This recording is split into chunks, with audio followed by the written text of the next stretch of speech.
আসসালামু আলাইকুম, তোমরা সবাই কেমন আছো? আমি জেসমিন সুলতানা। আজকে একটা নতুন রেসিপি নিয়ে আপনাদের সামনে আবারও হাজির হয়েছি। আজকে বানাবো মটর আলু দিয়ে ঘুগনি রান্না। মটরটাকে বসিয়ে দিলাম, জল দিয়ে সিদ্ধ হওয়ার জন্য লবণ আর হলুদ দিয়ে দিলাম। দিয়ে কড়াটাকে বসিয়ে দিয়েছি, পরিমাণ মতন তেল দিয়ে দিলাম, শুকনো লঙ্কা ছিঁড়ে দিয়ে দিলাম, পাঁচফোড়ন দিয়ে দিয়েছি, গোটা জিরে ফোড়ন দিলাম, তেজপাতা ছিঁড়ে দিলাম, পেঁয়াজ কুচি দিলাম।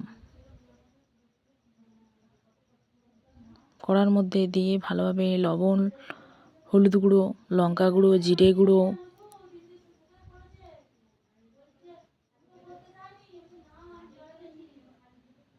সানরাইস মিট মশলা দিয়ে দিলাম। আর ঘুগনির জন্য একটা মশলা স্পেশালি বানানো হয়েছে, সেই মশলাটাকে দিয়ে দিলাম। আদা রসুন বাটাটাকে দিয়ে দিলাম। কেটে রাখা টমেটো কুচিটাকে দিয়ে দিলাম। হালকা হালকা যেন ঘুগনিটা টকটক ধরনের হয়, তার জন্য অল্প পরিমাণে টমেটো কুচিটাকে দিয়ে দিলাম। দিয়ে মশলাটাকে ভালোভাবে কষিয়ে নেব। কষানো হয়ে গেলে আগে থেকে আলু আর মটরগুলোকে সিদ্ধ করে রেখেছিলাম, ওগুলোকে পরপর দিয়ে দিয়েছি।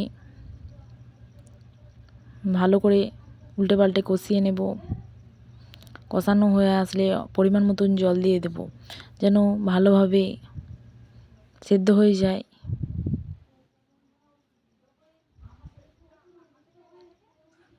সেদ্ধ হয়ে গেলে আজকে রেডি হয়ে যাবে মটর আলু দিয়ে ঘুগনির রেসিপি। ঘুগনিটা খেতে খুব সুস্বাদু, আপনারা খুব সহজেই বাড়িতে বানিয়ে নিতে পারবেন। 10 মিনিটেই আপনারা খুব সহজেই বাড়িতে বানিয়ে নিতে পারবেন এই ঘুগনির রেসিপি।